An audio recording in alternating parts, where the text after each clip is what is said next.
My name is Ebony Cooper. I am 30 years old. I am a licensed clinical social worker, and my annual salary is $48,000. So I work at the Mental Health Center of Denver. So I'm located specifically at the El Centro Clinic, which is a Spanish-speaking clinic that works primarily with the Hispanic population. So I'm a bilingual therapist there. So I see from age 6 to end of life. Working with children, that's different than working with adults because I feel like you have to tailor the service to their sort of level, to their level of understanding.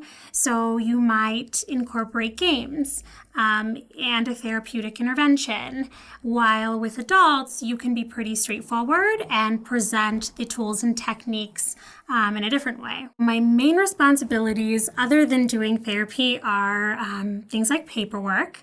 Also case management. So I work closely with schools, parents, different agencies in the community to make sure that the needs are met for the people that we serve. Part of the paperwork that I have to do is sort of summarizing what was worked on, whatever treatment plan goal was the focus of the session. And a lot of times in writing those notes, we do sort of summarize the service provided, and we have the ability to reflect on the work that was done.